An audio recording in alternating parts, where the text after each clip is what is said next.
Hey everyone, Jocko the Claymore here, and welcome back to Disco Elysium. So, I just woke up, I booted up my PS5 to start recording. I got on my death metal tank top, and I'm ready to go. So, last we left off, we spoke with the Hardy Boys, we confronted them about the truth of the hangman, and we had spoken with Clausier, who's staying upstairs, and she was the supposed victim.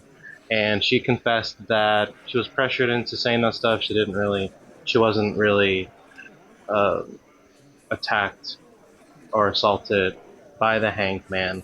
And the Hardy Boys just confessed that, yeah, in fact, they did not kill him. He was already dead by the time they hung him. But we learned that there is another woman involved. There's a lot to do today, but we're going to start with going upstairs and talking to Claudia again to see what's going on. But I'm really excited to see where the story is unfolding. As you can see in the bottom right, we are in day 4. I don't know how many days there are total in the game, but I have a feeling that we're approaching endgame. Not sure. But anyway, let's talk to Claudia. It's always good to see you. She cracks a weary smile, leaning back against the railing. Something in her demeanor has changed. She's tired, consigned to her fate, to being here with you and what's to come. Oh yeah, and the Hardy Boys have mentioned that there might be like some government types after her for some reason. She's from Oranje, a different country, I guess. I'm still not entirely clear on the world building, and that's not the fault of the devs. That's all on me. Like it's hard for me to keep up with, world building with different country names, different cultures and things like that. But rest assured that once I'm done with this game, I'm gonna watch the shit out of lore videos and video essays on this game because I just want to learn all I can. But anyway, she has been through a lot, and we're gonna find out. Okay, so we cannot do this. Yeah, so we can ask, or we can say, the Hardy Boys told us what really happened. I understand. She puts her coffee mug on the table. Just like that. No resistance. Her shoulders are slouched, her feet long and straight. You don't look surprised. You were expecting this. I knew there was a chance you'd get them to tell you. It's what you do. You're the police. For what it's worth, I'm sorry for wasting your time. This is good.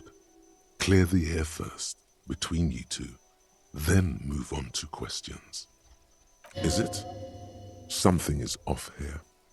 Shush, I can't hear what she's saying. If you knew we would find out eventually, why did you waste our time? Because of the Hardys. I couldn't just dispense with them. They were only trying to help me. Out of the shit I'd gotten into. So we can say, that's not a good enough reason. Cool, I'm satisfied with this explanation. I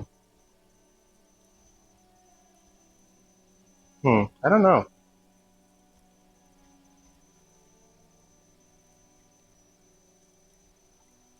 Nah. Could've just, well, I don't know. Yeah. You're right. There's more. More? You answer to the coalition government, and by extension, the moral intern. She reaches for a new cigarette. Briefly glancing over her shoulder to the sea, as she's done time and time again. A grand expanse of water reaches over the bay and to the horizon, grey and pale violet in the morning light. What lies beyond it? The pale, the Muindi Isola, the Occident, and then Oranje, the old, old world. Is that why you're looking over your shoulder? You're afraid of the moral intern? You share a database with them. You send people to their courts. What's going on? What did you do? Just business. But bad business for some people in the moral intern. If I show up in your records, officer, they will find me. They will... What happens if they do? They will kill me, sir. If you file my name, take me in for questioning, enter me into the moral intern mill, Mm, I smell a moral choice coming up soon. And also, real quick, the Hardys had mentioned that, if I understand correctly, the hangman, who is nicknamed Lely, he was in the room upstairs, and I think this is where he was shot through the window. And the Hardys are suggesting that maybe the sniper was actually trying to kill Claudia because, the moral intern are after her and so forth. So we'll see where this goes. Well, then I'm fucked. For nothing. This murder didn't have anything to do with me. Fucked. People after her? Moral intern people? This isn't Orionese lit. Actually, this murder did have a little to do with her.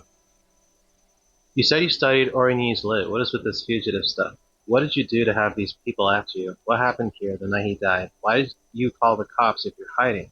When was this window changed? I think we talked about that. What did you do to have these people after you? It's not nice, but it's not illegal. Not here in Ravachol, or even in Oranje. What exactly did you do? Industrial espionage.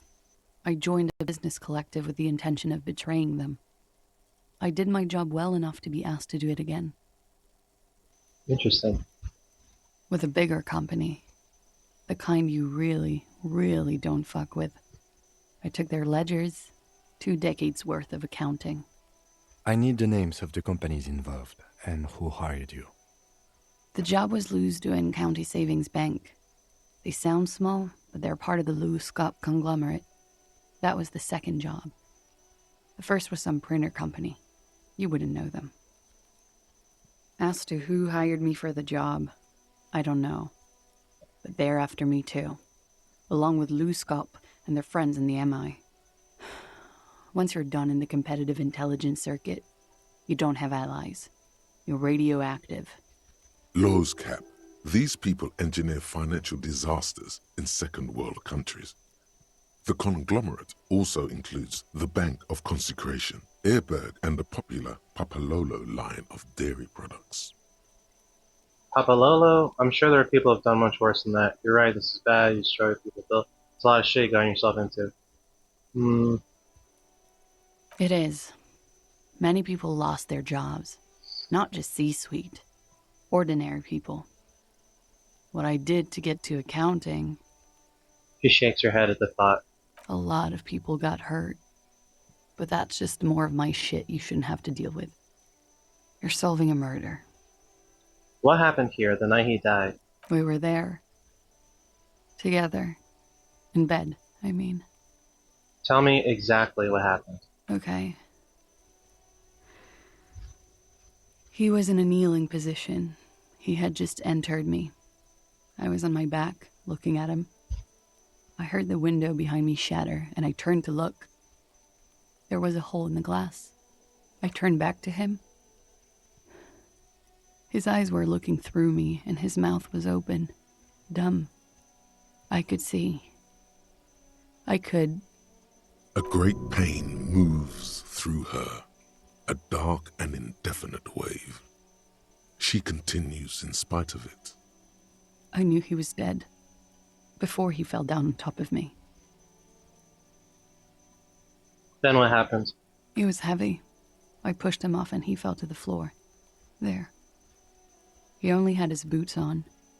I bit the pillow, not to scream, then ran downstairs.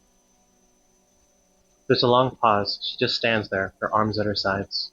I waited for the second shot to come. For me. I thought there would be one. It never came. She's forgotten about her cigarette. The butt has burned right down to her fingernails. I'm sorry this happened to you. So am I. She looks down. Her cigarette has singed her fingers. She throws it away and immediately proceeds to light another one. What time was this? When did it happen? It would help us if you could be as precise as possible. 11:30 to 12:15. I don't know the exact time. Around midnight. It's okay. Were you inebriated? Not as much as usual. He'd done a line, plus other things. I was drinking. Wait. Titus said she was gurning her jaw off, much more than usual. I don't know what gurning your jaw off means. Titus said you looked pretty high. I guess just not mention it. Did you hear or see the shooter in the course of this? No, What did you do then? nothing. I was trapped. I was stuck in my room downstairs. I got some clothes on and crawled back up, drew the blinds. Blood was coming from his mouth. Not a lot, just a little. He was still on the floor, slouched. I couldn't be there with him anymore, so I ran down and out of my room, into the hallway, down the stairs. I knew there would be people there. What happened after you ran downstairs? Sylvie was tending the bar. A lot of people were there. The Hardys were at the table in front of the stage. I think the Union box was full. Ruby was there too. They were having such a good time. I sat down and they all welcomed me. I didn't even have to say anything. Ruby knew something was wrong. Ruby? Before we continue, who's Ruby? Ruby, you know, the leader. The leader? Of what? The Hardy Boys. I thought Hardy was the leader of the Hardy Boys. Well, nominally, yes. Ruby's the one they go to when things happen, like things they need taken care of. She's the organizer. Interesting. So there is a Hardy girl, so to speak. Would you say she is the 8th Hardy boy? Why not? Okay, let's go on. What then? Well, Ruby said let's talk upstairs. I showed her the room. I've known these people since December. They know my situation, that I can't leave a paper trail. Ruby was the first one I told. She said she'd take care of this. It's what she does, you know, take care of things. I helped her get the body to the bathroom. We used a belt to pull him up under the shower, to keep him upright. To mislead you, they were tampering with the body. To produce lividity, matching a hanging? Yes. I would never have thought of that. We completely missed the tampering. Looks like you got there in time. What was this, 20 minutes after death? About 20, yes. Ruby explained it would make the blood... You know what he does. She looks at the ground, then raises her light brown eyes to meet yours. Then what did you do? Ruby went outside to talk to Titus and the boys. I was just looking at Lely in the bathroom. I had to put his clothes back on. His armor, too. It was tough, but I've seen him take it off and put it on many times. It took Ruby maybe half an hour to come back with Titus. I'd gotten him ready by then. They carried him out. I knew what they were going to do. Make it look like a hanging. Ruby said they would. What did you do while they were hanging him? Ruby said to wait here. She also said I wouldn't see her for a while. That we should lay low or something. So I did. This Ruby. Where is this Ruby now? I don't know. I haven't seen her since. We will need to take this question to the Hardy boys. Going back and forth between Clausy and the Hardy Boys. Interesting. Why did this Ruby go through so much trouble to hide something someone else did? Look into this later. When it happened, did you hear a gunshot? When he was shot? I may have. I don't know. I couldn't hear anything over the glass exploding. The gunshot wasn't that loud. This is something to keep in mind when assessing the distance of the shot. We know she didn't kill Ellie. Could the people after you have killed him? Maybe?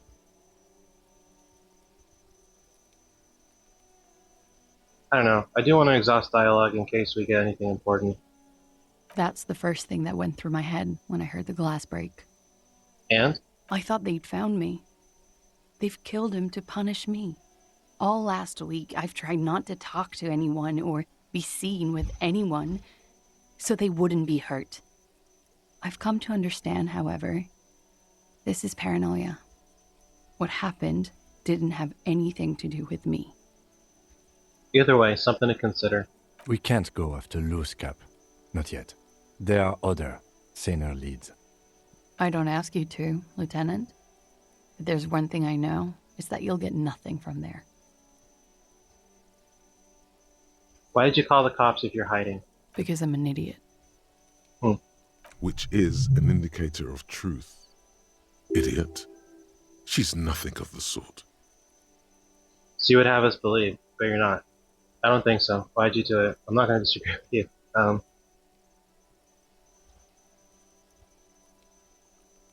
don't think so. You have to understand, the people around here, no one was making the call, and he kept rotting. And then they picked his clothes off, and that little fucker threw stones at him. Yeah, she had mentioned that, I think last episode, that the body had been hanging out there for days, I think, and she just couldn't take it anymore. She's like, I have to call someone. Her jaw is clenched. Her throat moves. It takes all her strength not to cave in and sob. Once. Just one time. He kept throwing stones at him for 3 days. I could hear the thud. Thud. Yeah, Kuno. So I called you.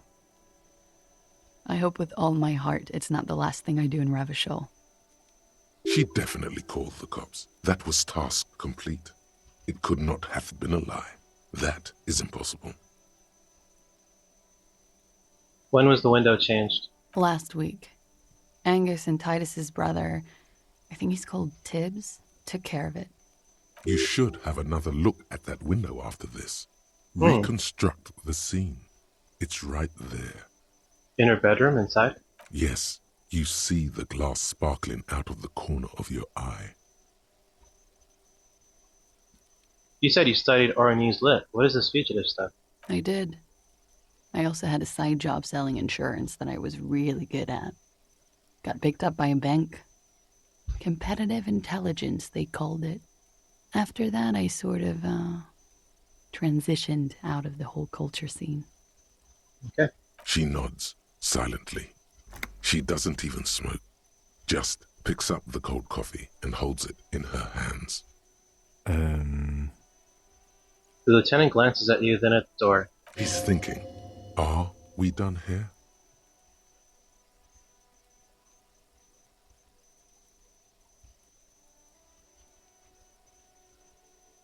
Okay. I guess let's ask, did you kill Ellie? What? Why would I put myself through this? Insanity. Get myself cornered like this. He wouldn't have died if it weren't for me. I know that. But I would never hurt him. All kinds of crazy things happen when drugs are involved. Sweet Maybe. drugs.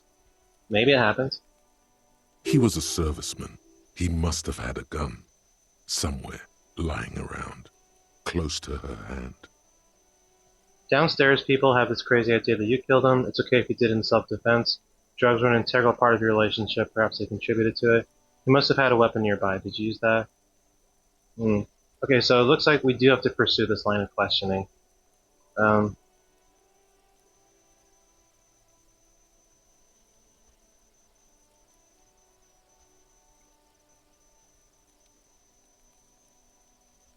It's okay if you did it in self-defense. I did not kill him to defend myself from rape.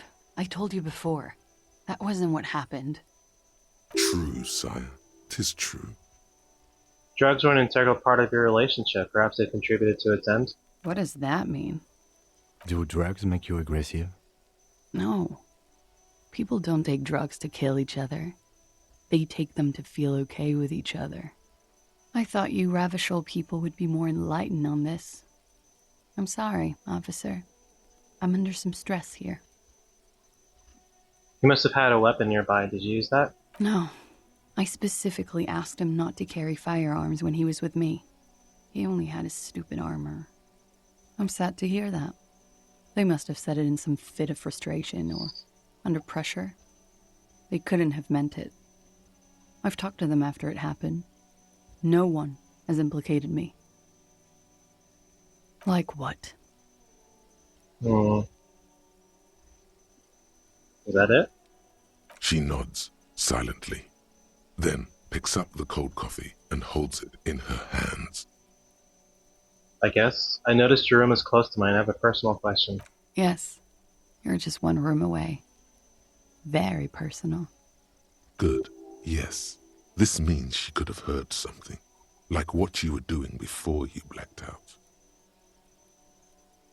Were you in Sunday night? I need to know what I did before I lost my memory. You do not need to know that. What you need is to ask normal police questions, like... Yeah. Get a grip, he thinks. At least do your personal stuff when I'm not here. Okay. Thank you, autosave. Alright, can we reconstruct the crime scene? Ruby was the organizer of the hanging. She's also missing, but the Hardy Boys will be tight-lipped about her location. You need to get them to open up. Have you fully explored the whirling, analyzed the site of the murder, truly and thoroughly interrogated Clausier? All this might make convincing them easier. Yeah, so the game is telling us we gotta do all this.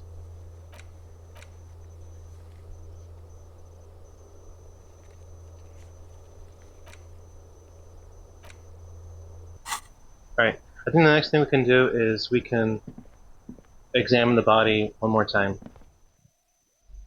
It's currently in the bear fridge in the bookstore. We could also call Alice.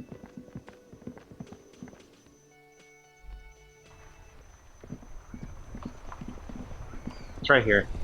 Wait, who's that?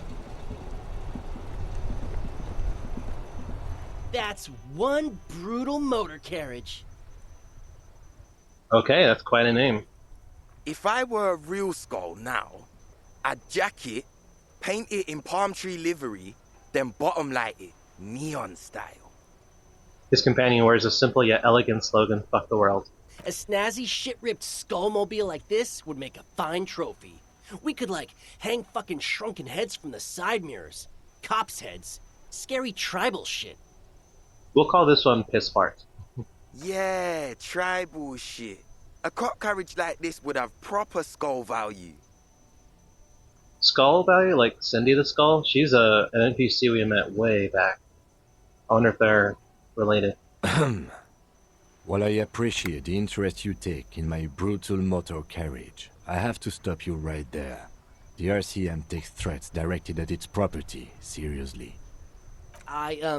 It's just theoretical work, Copper. No basis in reality. Man, if we were certified skulls right now... SKULLS. Now there's a strong organizational title. Who are you? I can tell you who we're not. Cop. We're not snitches. Or skulls. Which is not to say that the skulls are bitches and... On the contrary. The part of this presentation you want to take home with you, Cop Man, is we're not part of the skulls. Yet. Okay then, let's indulge in some intellectual exchange. These young men seem eager to share their beliefs. Do you know Cindy the Skull? Oh yeah, Cindy's a right proper skull. The young man's eyes glaze over, his voice filled with longing. Yeah. A true artist of the future. Just like Arno van Eyck. By the way, if you see Cindy, give her our regards. For all their nihilistic posturing, these young men are not lacking in youthful idealism. Hmm. The lieutenant on your left is unusually lenient toward them. I see you kids are into hypnotic dance music. Why aren't there more skulls in Martinez? Your rhetoric is confusing. Are you a part of the skulls or not? We're not franchise skulls. Well, not yet. Once we get our name out there, we'll have a chance to join them. But what makes you think that the organization would accept you? Because we can be just as psycho and vicious. You'll see. Ah, you'll see for sure once we're in. It's the last thing you'll ever see before the void consumes you. Throw him off his game. Are you implying I might be in some sort of danger? Are you sure a skull would say that? Well, yeah, I mean, we're only saying practice things for now, so we don't mean no harm to the Skulls brand, or to you. This is definitely something the Skulls would say, but we're not trying to encroach on the Skulls branding anyway. On the contrary, we're just here to market it. Hold on, why does a criminal gang need marketing? So you're just pretending to be as nasty and vicious as the Skulls? Hey, we could be just as hard. Like pavement on top of pavement, or a brick on top of another brick. Or a grave on top of a grave. These kids have the vocabulary, but might be missing a brain. Wouldn't a grave on top of a grave be just a big hole? What's hard about holes? I was thinking of a gravestone on a gravestone. Filling them up, baby. Why aren't there more Skulls in Martinez? The Union does their share of policing in Martinez, at least where gangs are concerned. That's why there isn't much organized crime around here. Apart from the unions themselves, of course. Don't you worry about that. We're gonna make up for the deficit. Yeah, we are. I see you kids are into hypnotic dance music. Oh man, yeah. We're not fucking kids, man. Be wary of the abyss. His blonde friend adds ominously and points to his temple. Why? It's a threat. An impotent threat of violence. A threat? Good, I like those. Don't fuck with me, boys. I'm one of the bad cops. But I don't. In fact, I dislike them so much I'm willing to drag you boys back to the station just to calm myself down. Kim's got no chill. Hey, there's no need for that. We're just talking here. Joking too. Stay light, man. Yeah, these guys are definitely green. Like, they're definitely new to the scene. Yeah. Didn't you cops, like, have some questions about skulls or some shit? Alright, enough about this scullery then. Mm-hmm. Do you know anything about the murder that took place here? Murder? A man was hanged in the backyard of the Whirling and Rags. Yeah, sure. We'll gladly tell you everything we know about it. It was a man. Very good. Also, he was hanged. Don't fuck around, I'm the law. He was hanged from a tree. Yeah, I mean, duh. Okay, they know shit. These punks don't know anything. Let's just move along. Hey, stop right there. How does one know anything? Ah, this sounds like epistemology. A field so occupied by thought that it begins to question thought itself. I know that you don't know shit. Exactly. How can one know shit? For example, how can one be sure that there truly is a body hanging behind a hostel? What if it's art? Or just a mere specter? Maybe it's true. The hanged man is merely a prop in a performance. We are the audience, and the artist is hiding somewhere in the dark. It's not. A man is dead and we need answers. So what do you think we know? Do you happen to know what happened to the victim's armor? Nope. But Cindy does. Nope. Don't tell him that. Mm. Skulls don't tattle, man. Cindy wouldn't. I wonder if Cindy's in the same spot. If she was, like, at the apartment complex, at a balcony, like, painting or something. Where can I find this Cindy? You already said she's a skull. The last I saw her, she was hanging around the old apartment building near the pier. Just don't tell her you heard it from Piss and Fuck, alright? I think she wanted those gloves for herself. Gloves. Be cool, man. Okay? So, we're in the middle of looking for all the armor pieces because there are just the boots on the body. And the other armor pieces are scattered around the world. We did find the chest piece. I think it's called a cuirass. We did find the chest piece. And now we have the lead on the gloves. All right, we have a lead on the gloves. It literally just said that. What's with the jackets? What about them? Why does your jacket have piss fart written on it? Well, first off, it's a statement and not necessarily something that characterizes me as a person, even though the statement has character. And I do like piss.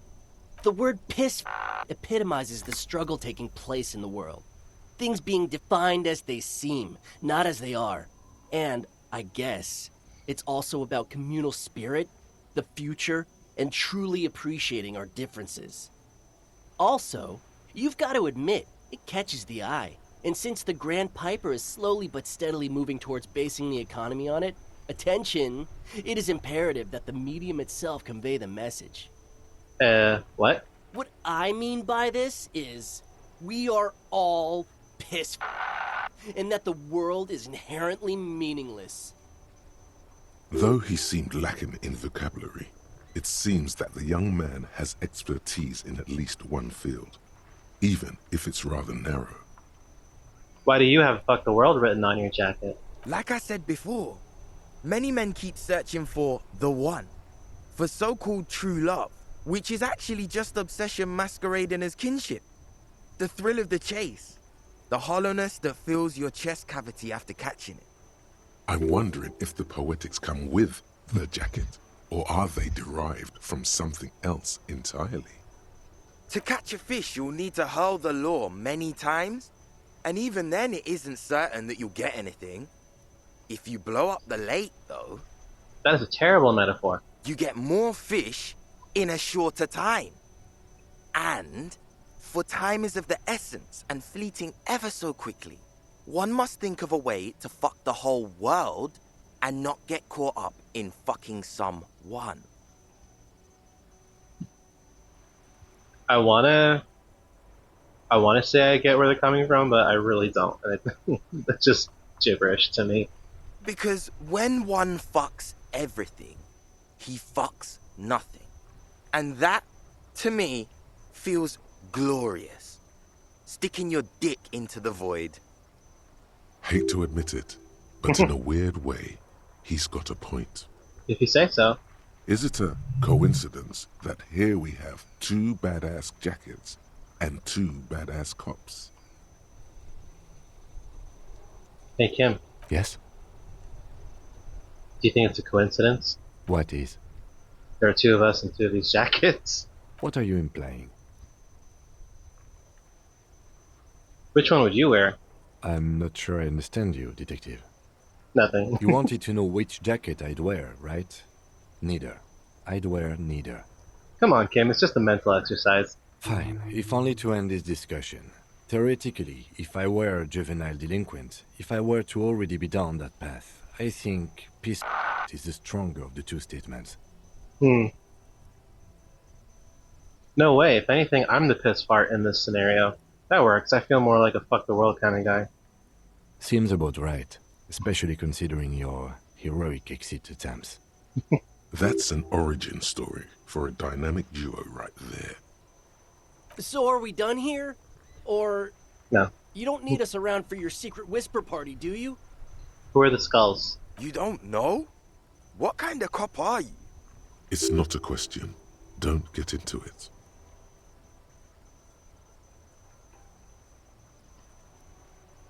No, I really don't. The Skulls are the most vicious gang of the Besmertne. Besmatine, or the Besmati, the Immortals, are West River Sholian crime syndicates. The nastiest bunch of psychos ever. Jacking carriages and getting into high-speed chases. Possessing an infinite amount of fuck-all swagger, infamous for their non-verbal modus operandi. Non-verbal? If a skull spots you, he will pull out his dagger and stab you without saying a word. The lieutenant's voice is as calm as usual, a testament to the violence and death he's witnessed through the sight of his firearm. They usually occupy the burnt-out quarter in Jamrock, or you can find them loitering around their brightly painted bottom-lighted vehicles. I can't wait to become a skull. Bottom lights are wretched aggressive.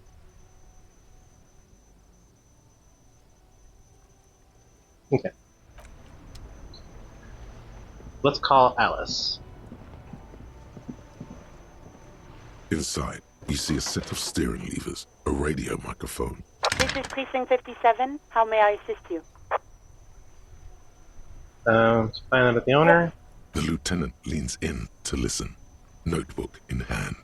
Oh, this is new, yeah. So she got the mercenary's name and a few biographical details. Shoot. That suit of armor was issued to an Oranese citizen named Ellis Kortenaer. That's T-I-N-A-I-R. Exact date of birth, unknown. He was signed into the Lelystad County Neonatal Care Unit on 28th of February, '09. Neonatal care unit? He was found as a newborn in a leaf compactor near an abandoned farm. He spent 4 months in the neonatal unit, survived apparently, and was assigned to a foster family at 2. This is what the ICP knows about him.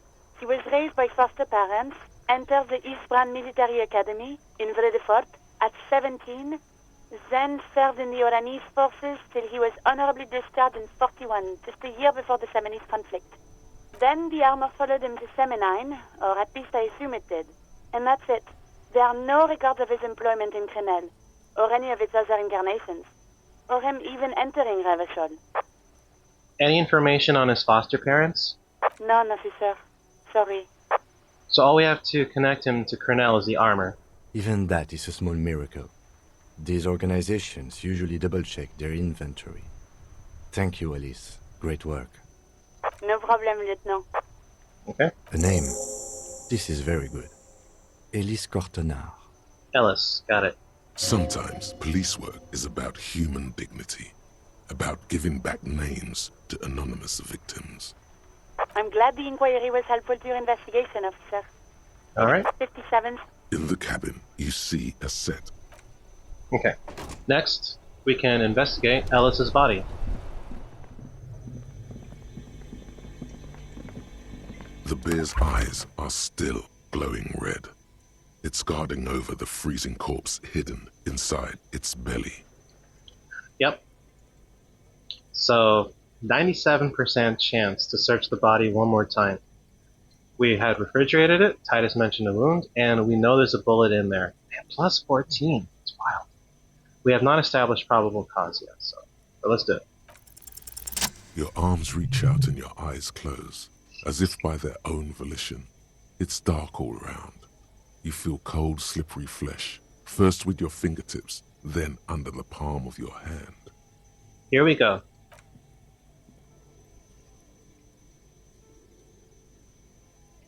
His face, his cheeks, his nose, his fat, swollen lips. Like a spider, your hand crawls over his features. Everything is silent. Put your fingers in his mouth. Are we going to find the bullet? The oral cavity is cold and moist. A ball-like tongue attaches itself to the base of the mouth, lolling around like a scallop. You're on the right track. Play with it. This feels right. Open your eyes and look. A vision of black and dark red death, pried open by your naked hands and studded with teeth. Looks like he's laughing.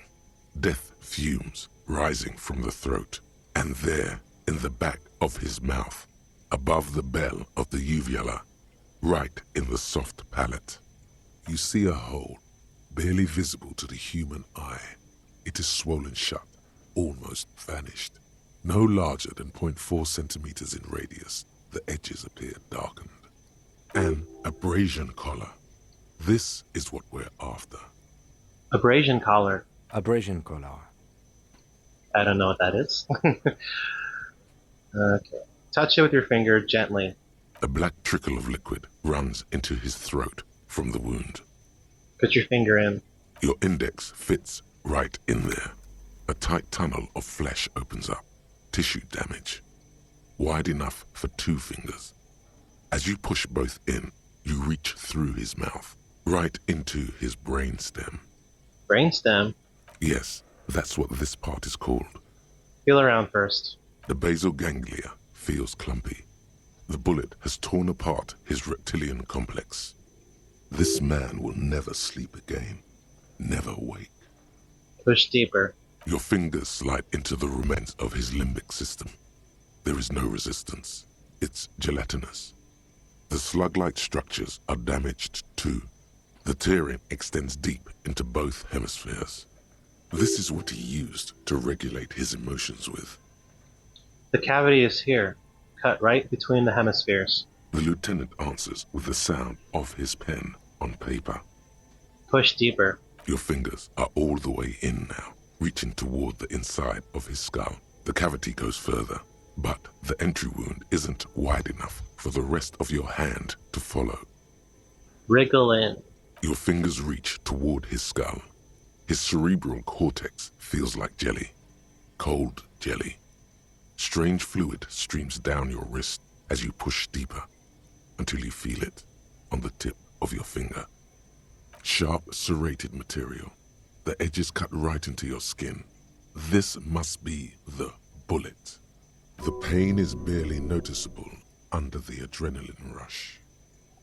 Fish it out, baby! No!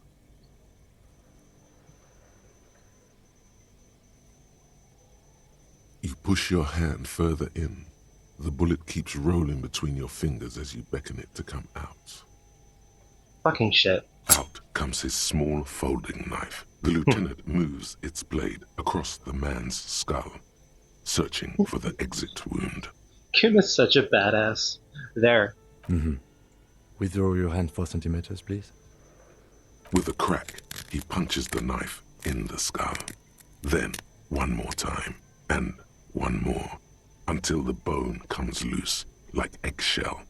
Inside, you feel the jello move from his poking.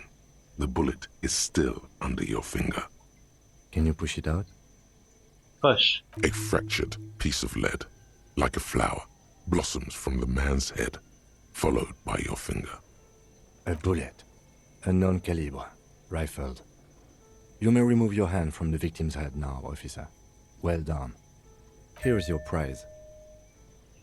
Fractured bullet. He drops the bullet in an evidence bag and puts it in your hand, your other hand, the one not covered in blood and cerebral cortex. We need to add an item to the injury list. Injury number 4. Oval entry wound with an abrasion color. Soft palate, back of mouth. High velocity. Temporary cavity in brain tissue. Small exit wound on the occiput. How does that sound? Correct. Opinion, fatal injury. This concurs with the Hardy Boy story and Clausier's. And one last thing. We should amend injury number 3, ligament mark. Treatment. It's obvious the Hardy Boys tampered with it. We should have known. I had my doubts. There were no signs of a struggle on his hands. No claw marks on his neck. But still. His brow furrows, while his eyes glaze over. The lieutenant looks regretful for not figuring this out before. Maybe the bullet holds more answers? Yes, we should take a closer look at it. I am certain it has more to tell us. This little thing could reveal much about the weapon that shot it. I think I need to wash myself. Oh, you really do. I am glad to hear you say that. Your room in the Whirling in Rags should come with a bathroom. Be sure to make use of it in the evening. Wash off the death. Oh yeah, so we do have a smell. What happens next? We bag the corpse and carry him to the holding pen of my kinema. I can transport him to processing myself, but I will be gone for the rest of the day. Oh, interesting. He'll be gone. He'll be gone? What should I do in the meanwhile? Work on the case. Tend to personal matters. Try not to do anything too dangerous. An officer needs backup in a neighborhood like this. Interesting. I'll leave that choice to you. And one more thing. Great work, detective. Thanks, Kim. After you bag the corpse, Lieutenant Kitsuragi will leave the party until tomorrow morning. You can do side tasks and even the main case, but it might be more difficult. Plan his exit accordingly. Got it. So, I think maybe we can save that for the, like, towards the end of the day. Yeah, okay, so I think we're done here for now. We do have a skill point, I'm just not sure what to put it into yet.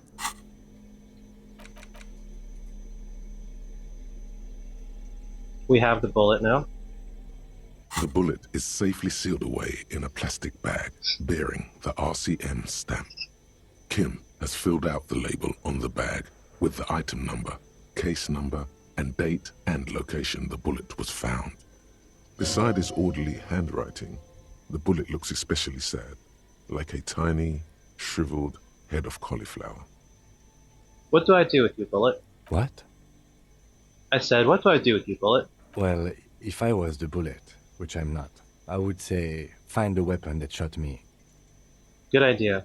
If we find who owns it, we will have likely found who used it, possibly to kill our victim. In conclusion, the more we know about this bullet of yours, the better. Feel the bullet. The squashed bullet has some sharp edges where the jacket has split open. It feels cold, even through the bag. You wouldn't ordinarily have cause to handle jacketed bullets. The citizens' militia uses cast bullets only. Little pebbles of metal loaded from the muzzle, usually in a cartridge.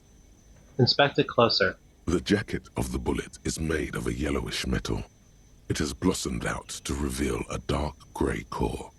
The base of the bullet is close to 5 millimeters in diameter. Look at the jacket. You can just about make out a few striations near the base of the bullet. Little hairlines, linear. It feels standard. And the core? It's quite destroyed. Some of the fragments are still lodged in the wound. What can you say about the bullet so far? It's a jacketed bullet, close to 5 millimeters in diameter. A jacketed bullet. Okay. It would have been shot from a military-grade breech-loading rifle, not from a muzzleloader like those typically found on the streets of Martinez. We did find a rifle, and we sold it at the pawn shop. I wonder if that's it. We were right. This came from a serious weapon. But then again, there are a ton of stashed weapons here. Highly unusual.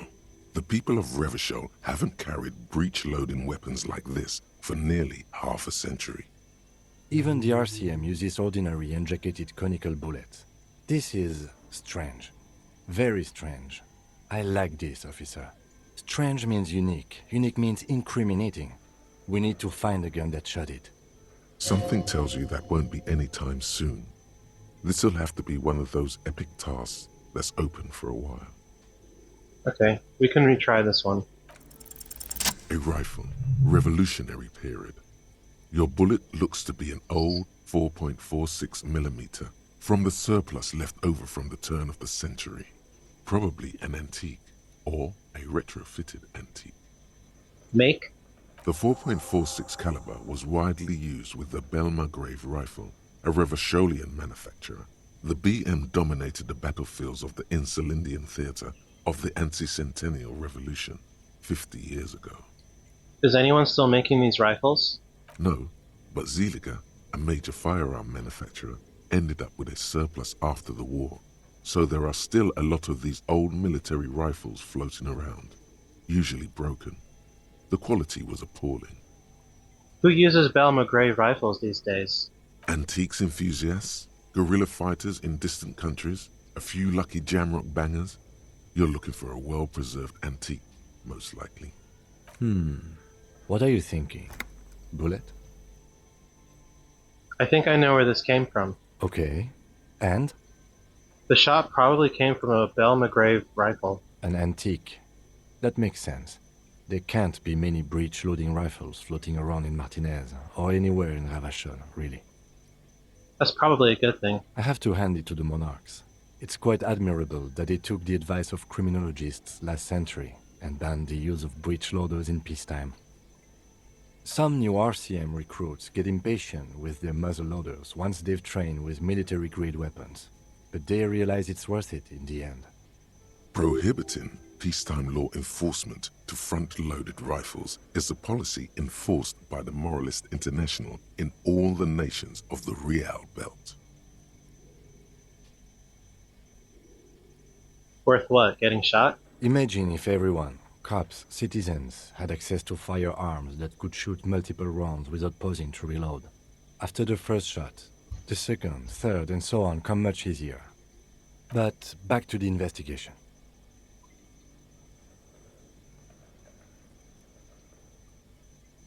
Seems we're looking for an antiques enthusiast. Doesn't seem that likely, but we'll check out all possible leads. Next step, finding the gun itself. The bullet has nothing more to say.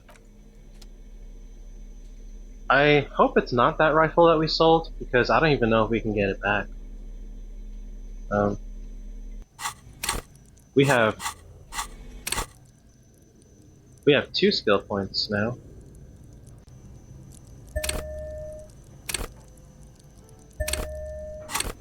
Okay. I wonder if we can do something with this machine now. Tiles on the cube are still.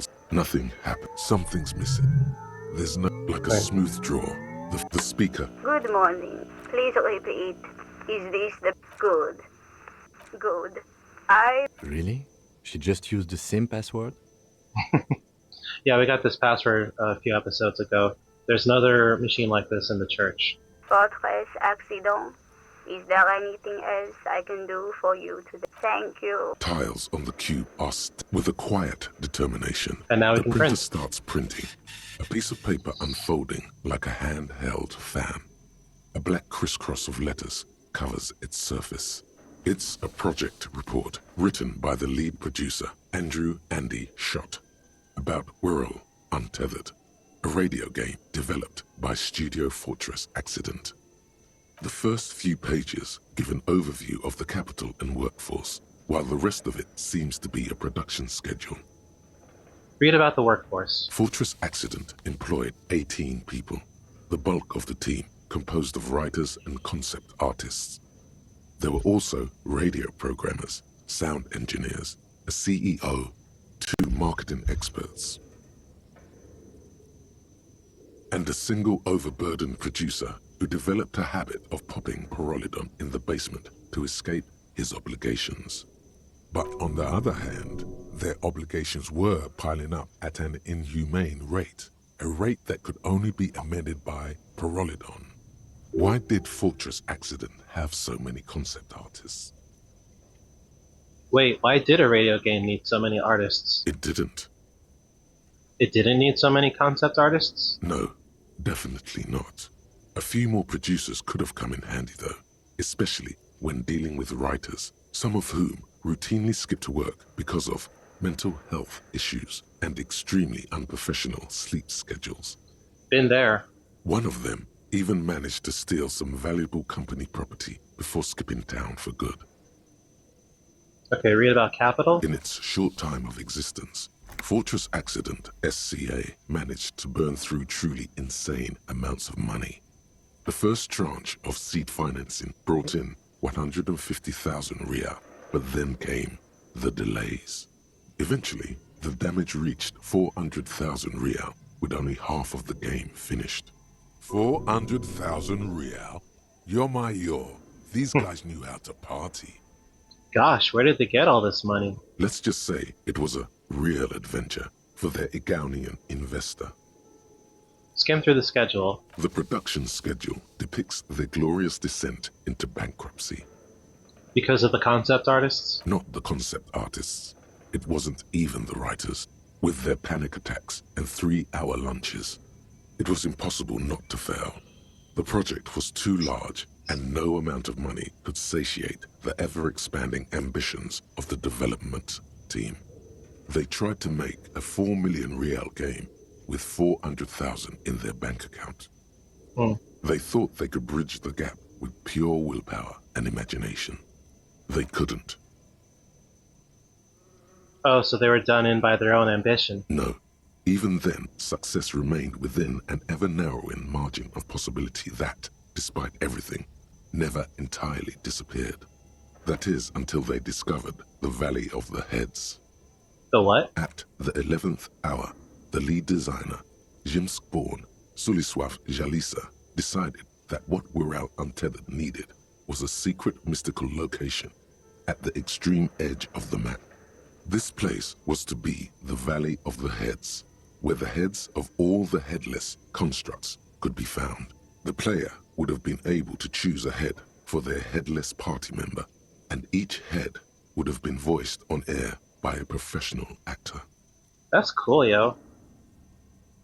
This is some insane shit. Who are these people? The world had never seen their kind before, and might never again. How many heads were there? So many. The last count, there were approximately 10,000 heads for 10,000 headless men, all of which could be endlessly recombined. How many combinations? Do you really want to know? There seems to be a calculation here, but it may take a while. Yeah, how bad could it be? Damn. Uh-oh.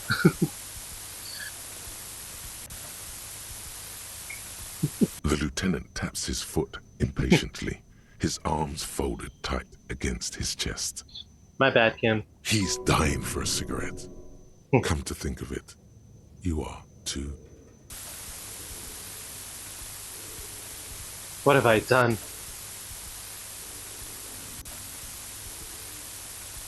What if you broke the radio computer? What if it's never going to stop? Please stop. Okay, so that's what did them in? Well, yeah, that and the catastrophic data loss. This must be the anomaly Suna mentioned in the church log.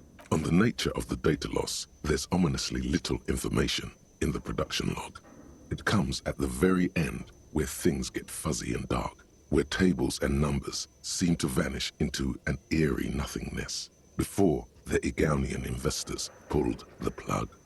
What is clear is that one day an unidentified numeric anomaly occurred on the East Insulindian Lintel front, just as the World Untethered project was being compiled that day.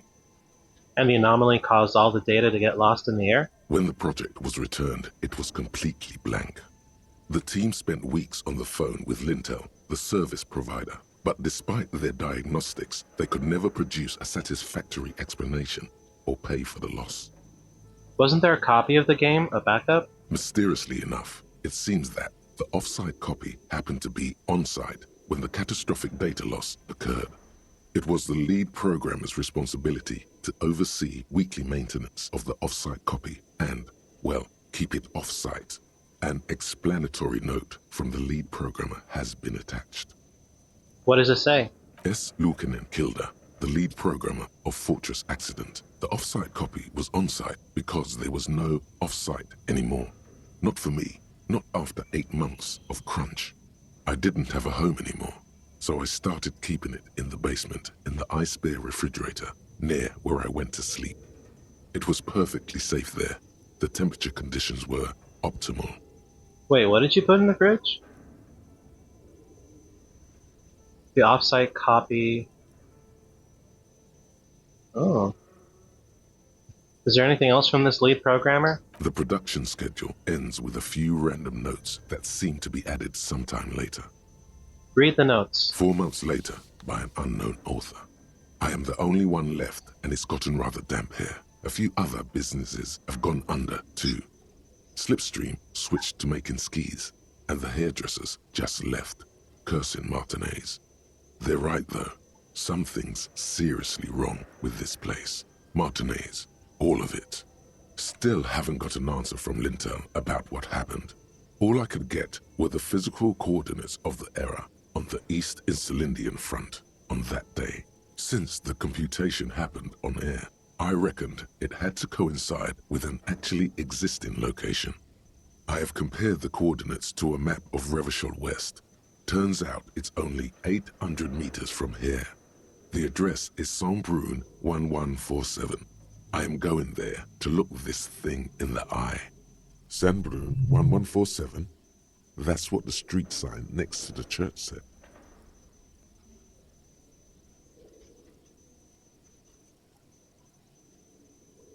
Physical coordinates of the error, and it appears to be the church. Tiles on the cube are still. Let's head on to Roy's pawn shop. Just to confirm if that rifle is the one we're looking for. Okay. Hello again. How can I help you? You might be able to aid our investigation. I doubt it, but I can try and answer any question. I do my best. He doesn't know anything. The pawnbroker's gaze is already fixed on the dancing colors. This is the shirts. What a shirt. All other. A typical Martinez streetlight sits among assorted floor and Street light.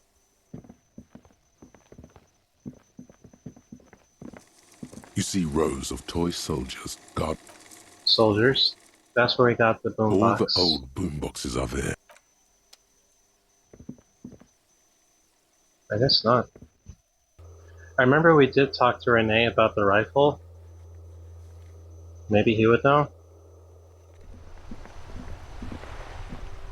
The purity of snow always reminds me of the purity of a man's soul, if he's got principles. We can ask him about the flower. I mean, I don't think it'll be relevant, but we can try. I prefer the old name, Insulindian Lily. Girls brought them to young cadets when they entered service. Wearing them on your cap was supposed to bring good luck. Did they bring you good luck? You know what? No. They brought me misery, false hope, and disappointment. The revolutionaries sullied them. But it wasn't the revolutionaries that sullied the ID for you, was it? She gave them to me too, and your jealous little heart just couldn't accept it. Yeah, I think they dated the same girl. Enough!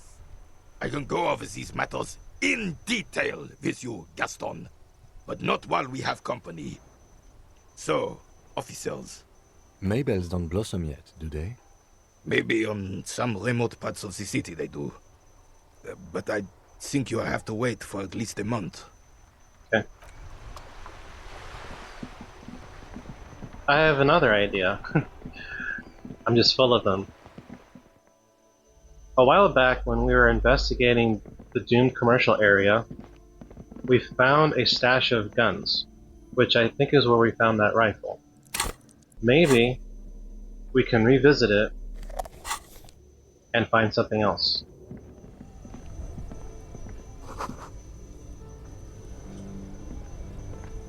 Huh, nothing happened.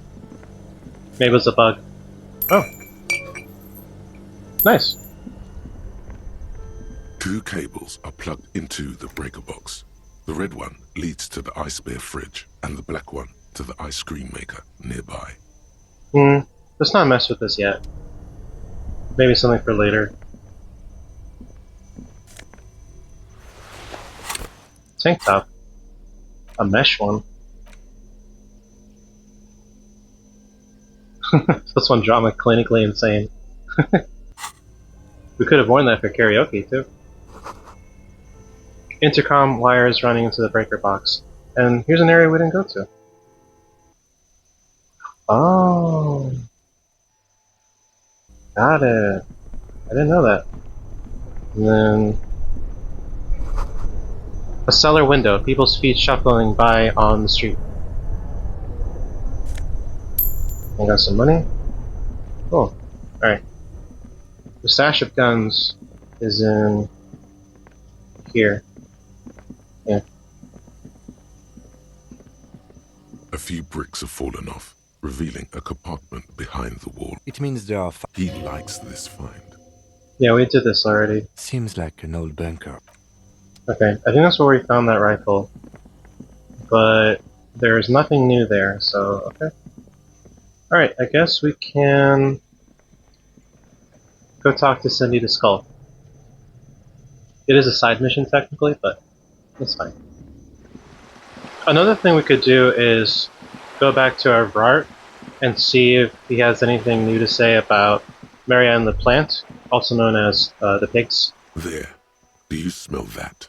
Oh, is this the comrade thing? Smell what? Can you not detect that inimitable whiff of dissatisfaction and restlessness, that sense that the world is in need of dramatic, even violent reordering?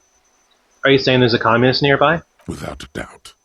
Your politico-olfactory cortex doesn't it's Cindy. deceive you. The smell is coming from that balcony over there. You mean from Cindy? Certainement. A precocious communist youth. A symbol of a kinder, more hopeful future.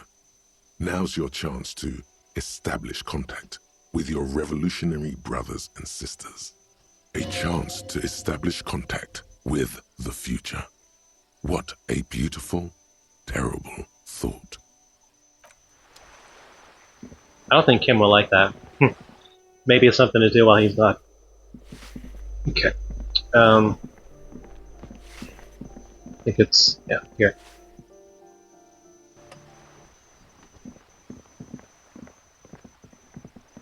Hello again, officers.